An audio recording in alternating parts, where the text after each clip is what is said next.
Shalom saudara-saudara, mari kita bersaat teduh dari Yesaya pasal yang ke-6.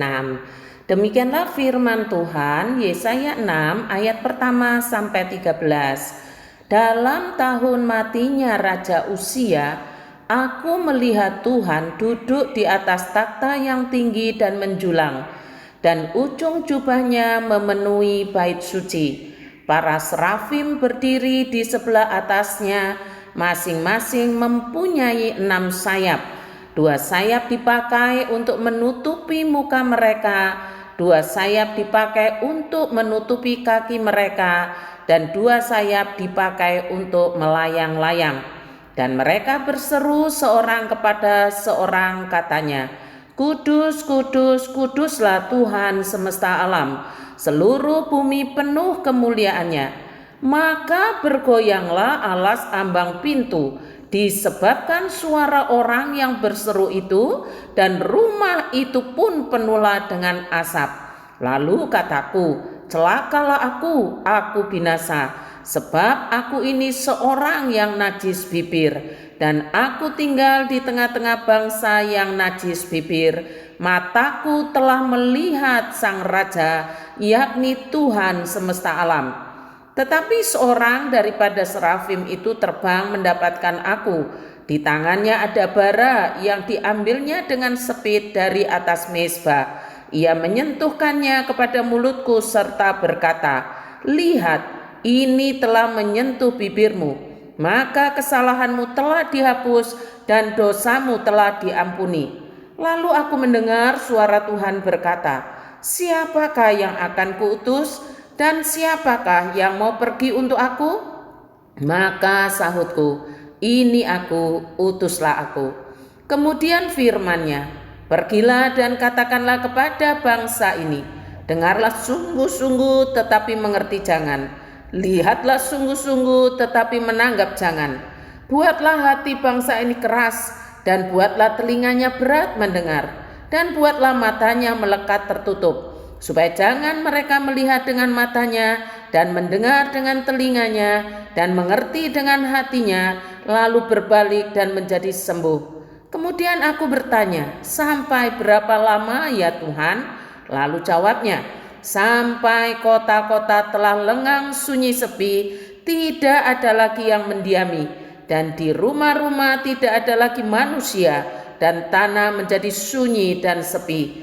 Tuhan akan menyingkirkan manusia jauh-jauh sehingga hampir seluruh negeri menjadi kosong, dan jika di situ masih tinggal 1/10 dari mereka, mereka harus sekali lagi ditimpa kebinasaan. Namun keadaannya akan seperti pohon beringin dan pohon jawi-jawi yang tunggulnya tinggal berdiri pada waktu ditebang, dan dari tunggul itulah akan keluar tunas yang kudus. Demikianlah sabda Tuhan. Saudara-saudara, saya merasa sangat perlu mengulang bagian ayat yang terakhir yang berkata demikian. Dan jika di situ masih tinggal 1/10 dari mereka, mereka harus sekali lagi ditimpa kebinasaan. Namun keadaannya akan seperti pohon beringin dan pohon jawi-jawi yang tunggulnya tinggal berdiri pada waktu ditebang, dan dari tunggul itulah akan keluar tunas yang kudus. Mereka harus sekali lagi ditimpa kebinasaan. Ini menunjukkan penghukuman. Dan kalimat selanjutnya, namun keadaannya akan seperti pohon beringin dan pohon jawi-jawi yang tunggulnya tinggal berdiri pada waktu ditebang, dan dari tunggul itulah akan keluar tunas yang kudus, menunjukkan pemulihan atau keselamatan. Pesan dalam Yesaya ini jelas tentang penghukuman sekaligus pemulihan atau keselamatan umat. Karena itu saya perlu menceritakan latar belakangnya demikian. Latar belakang sejarah bagi pelayanan nubuat Yesaya anak Amos ini ada di Yerusalem pada masa pemerintahan 4 raja Yehuda, Uzia, Yotam, Ahaz, dan Hizkia. Jika di ayat pertama dijelaskan, dituliskan dalam zaman matinya Raja Uzia, maka itu menunjukkan tahun 740 sebelum Masehi, karena tahun itu adalah wafatnya Raja Uzia. Ada peristiwa apakah di zaman matinya Raja Uzia? Saudara, Uzia adalah Raja Yehuda yang mulai memerintah dengan catatan yang bagus sekali. Dan dicatat begini saudara, ia melakukan yang benar di hadapan Tuhan. Namun sayang, justru di akhir pemerintahannya Uzia dihukum dengan penyakit kusta karena tidak lagi setia kepada Allah. Pada waktu itu bangsa Yehuda mengalami kemerosotan di bidang kerohanian dan moral. Umat Allah telah jatuh dalam dosa dan telah diperingatkan berulang kali, namun tidak juga bertobat. Itu sebabnya pesan Yesaya di pasal 6 tentang penghukuman sekaligus ada janji pemulihan dan keselamatan untuk umat Allah yang dituliskan demikian.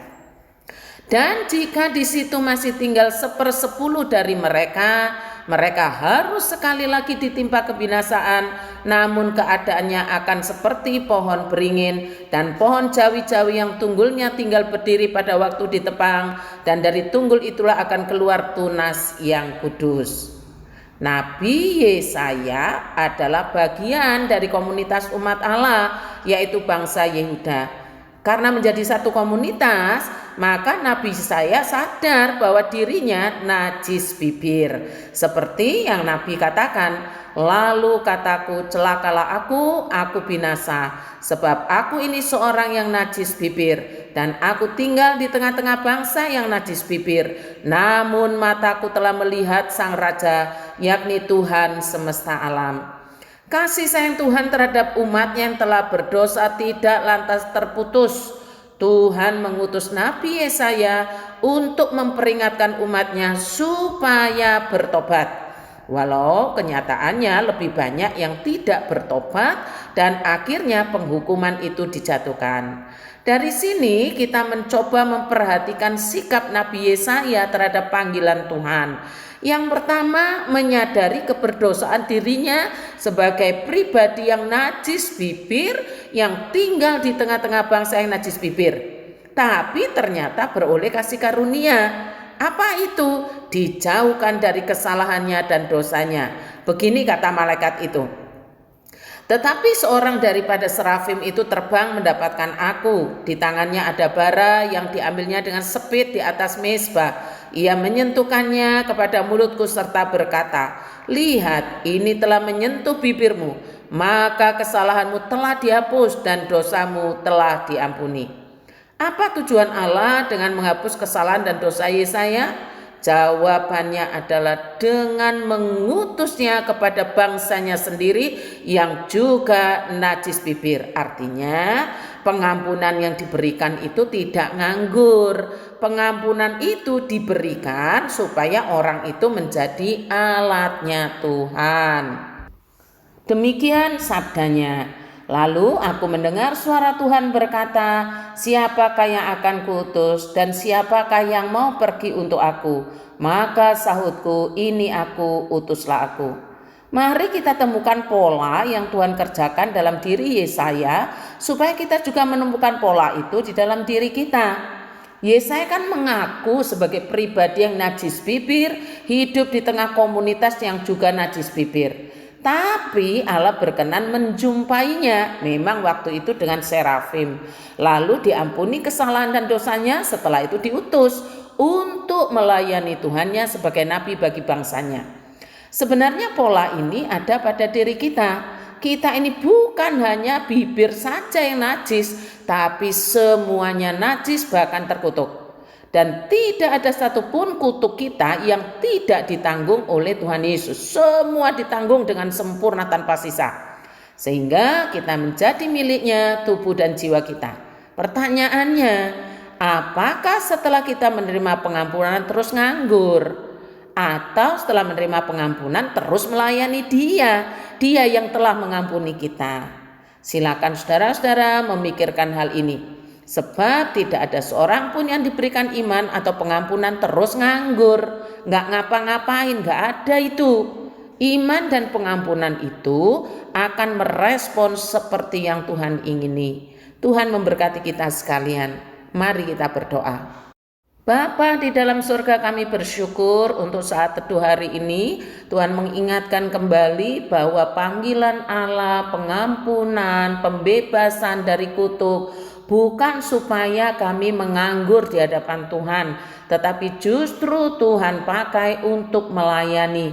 Inilah kami semua Tuhan, umat-Mu, pakailah kami baik untuk pekerjaan-pekerjaan yang sederhana maupun untuk pekerjaan-pekerjaan yang memang membutuhkan keahlian khusus dan karunia khusus. Tuhan, kiranya Engkau pakai umat-Mu supaya jangan ada seorang pun yang tidak mengerti.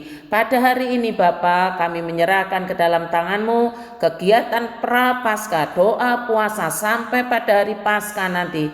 Tuhan, kami memerlukan belas kasihan-Mu supaya kami memiliki perjalanan spiritual yang jelas di dalam doa puasa kami. Gerakkan seluruh umat-Mu untuk mengambil bagian di dalam penderitaan Tuhan, bahkan di dalam kematian dan kebangkitan Tuhan. Kami terus menyerahkan ke dalam tangan-Mu ya Bapa, untuk penjaringan bakal calon majelis. Tuhan, kiranya Tuhan menolong jemaat Tuhan, mempersiapkan orang-orang yang mau berpikir rohani, berpikir seperti yang Tuhan telah ungkapkan dalam kitab suci, berpikir seperti Yesus berpikir di dalam menggembalakan, mengelola umat Tuhan, secara khusus yang ada di GKT Banyuwangi. Munculkan orang-orang saleh ini Tuhan, untuk dapat memimpin gereja Tuhan, bersatu di dalam memuliakan Allah, memakai cara pandang Allah untuk memikirkan umat-Mu. Terima kasih Bapa. Berkati seluruh umat Tuhan yang bekerja, berkati dengan kejujuran, berkati dengan kesalehan, berkati dengan kehidupan yang damai sejahtera yang berasal daripada-Mu, supaya mereka benar-benar menikmati kebaikan Allah dan kasih sayang Allah. Terima kasih Tuhan, dalam nama Tuhan Yesus kami berdoa. Amin.